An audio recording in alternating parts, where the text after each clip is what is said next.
it's time to shine a light on the game's brightest stars, presented by Oakley. Nate, you are up first. You look cooler in your sunglasses than everyone on planet Earth. No. Which player do you think will shine like these Oakleys in Week 6? I'm going to go with a guy that you've talked about quite a bit on this table, okay? And that's Bucs wide receiver Chris Godwin. Yeah. He is balling out right now. And if you're not familiar with this individual, maybe because they're not winning as much as you would like, or maybe because he's not a big name, or maybe he suffers from what Kyle says, a regular name. Yeah, it's the David Johnson theory. If you have a boring name, sometimes it doesn't jump off the marquee. We can't all be named Ezekiel Elliott. He has God in his name. I know, and he's playing at a God level right now, okay? 6 TDs this season. That leads the NFL. Over 500 yards receiving. That's third in the NFL. I'll tell you this. I know they're playing the Panthers. This is at home, but I mean, this is an international game. But if he can go off in this game along with Mike Evans, don't be surprised if the Bucs walk away with this victory on the shoulders of Chris Godwin having a big game. All right. The David Johnson name theory is rejecting Chris Godwin. His last name has God and win. It's what life is all about for many people. Chris is a normal name. He is the number one fantasy wide receiver through My bad. 5. Chris is a If anything, Mike Evans has the David Johnson theory. Chris God and win? Well, Evans was absent last week. That was a reach. My bad. I was scrolling through my Twitter feed, and I watch all this stuff, and there was a Bleacher Report video. Usually these things are really funny, but there was one of them I was picking on Matt Stafford. I thought it went a little bit over the line. I don't know if you saw this, but this video was one of those animated videos, and it was based on the Joker, and it was calling him the Choker. All right, and it was a whole thing about Matt Stafford, and he says, the Choker, he's mediocre, I can't take a joker. Then it says he's Pad Stafford is his nickname. And I'm watching, like, all right, whatever. He's got pads his stats or something? Yeah, Pad Stafford. Can't win the big one. It's a Joker parody, you know. And I giggled, but I'm like, it's a little hard. Whatever. Yeah. They asked Stafford about it this week. Really? He was like, I missed it, didn't see it, don't care. Should I see it? They're like, I don't know. He's like, probably going to miss it. Stafford has become this guy that has such thick skin from the criticism.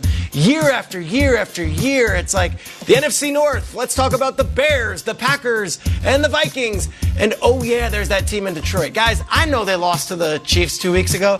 I think he outplayed Patrick Mahomes in that game, and I know they didn't get the win. And I know that everyone's going to say, that's classic Stafford. Big stats, and just when you need him most, he didn't pull it.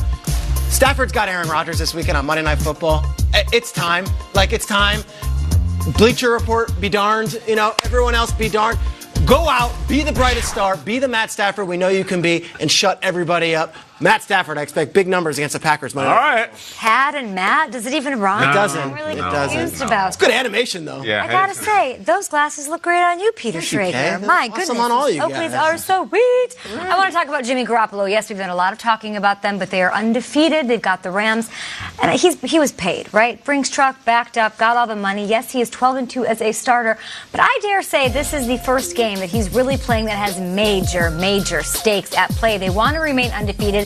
They want to be taken seriously as contenders, not only in the NFC West where you have to battle with Russell Wilson and company, but also really in the NFC. And now he finally has a huge challenge. You've got 2 tackles out. McGlinchey and Staley are both out. Kyle Juszczyk is huge. They've been running the ball more than anybody. In fact, Jimmy Garoppolo has not unleashed anything in 2019. Case Keenum has more throws of 20 yards or more than he does. Mason Rudolph has more 20 or more yard throws than Garoppolo. He's going to have to throw in this one. He's going to have to test this Rams defense because they are not going to be able to run the ball as successfully. I know you mentioned George Kittle is going to help with blocking there, but this has to be a Jimmy Garoppolo game because I've been around. What is that? I don't know. Just counting the heat on the takes. I like it. It's a meter we got. Yes, to me, Jimmy Garoppolo has to air it out a little bit more and try to get this win over the Rams so they're finally taken as seriously as their counterpart in the AFC that's undefeated, the Patriots. That would be a big one, especially if they got a big game.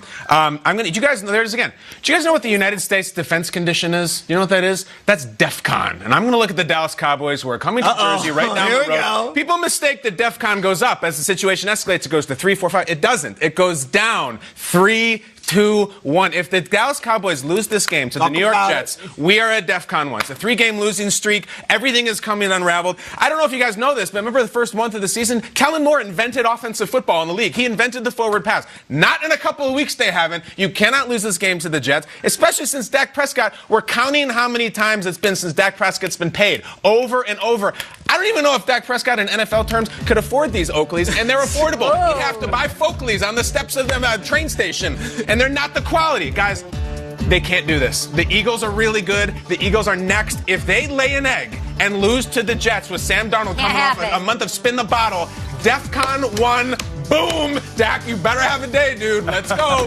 I don't think he was playing spin the bottle during that time. We don't know. Because he We don't know. Spin the Maybe he bottle. was. I feel like we're in Yeah, Mario there's something collecting going on. coins. There's a noise in our studio. We don't know what it Yeah, is. I'll take one of those flowers in Mario. Will Selva in the newsroom out in Culver City. I like the leaf, then I can fly. Yes. Yeah, well, now we're into the sequels. I love it.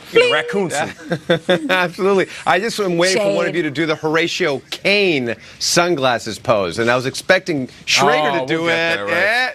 Oh, nice. Yes. Well done. Well done. All right. Horatio Well, you guys are talking about a couple of stars. Well, there's a couple of stars in the KC Houston game. That would be Deshaun Watson and Patrick Mahomes, who are currently the highest-rated passers in NFL history with the minimum of 20 games. Now, if my math is correct, they have the highest combined passer rating among opposing starting quarterbacks entering a matchup since 1970.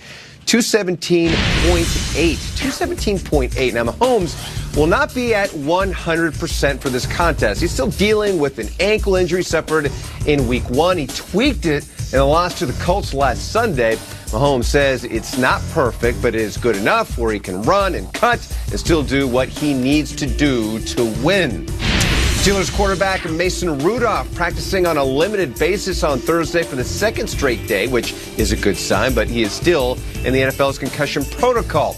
As for who will start Sunday against the Chargers, either Rudolph or rookie Devlin Hodges, offensive coordinator Randy Fichtner says he's not sure. Former tight end Rob Gronkowski back at Gillette Stadium as an analyst for Fox Sports. There's fans in Foxborough pining for Gronk to suit up again. And as owner Robert Kraft told NFL Game Day Kickoff, he's wanting the same thing and believes there could be a chance of it happening. He hasn't put his retirement papers in, so we can always pray and hope. It's a little fact that I didn't know that. Well, I'm glad I could tell Thanks you for telling one thing me. you don't know. So you can pursue that, and when he puts his retirement papers in, although I think our kicker, Matt Nugent, he's already put his retirement papers in. So even if he puts them in, but that's a good academic argument that there is hope for us still with Gronk. That'd be something else. Gronk showing up there at Gillette, and maybe those retirement papers will be held back a little bit longer. We'll see. And Gronk did say during the pregame telecast he would have to be feeling it big time to come back. It's always going to be open in his mind. We are always open here on Good Morning Football as we roll on. Could this Giants defense be better than we all thought?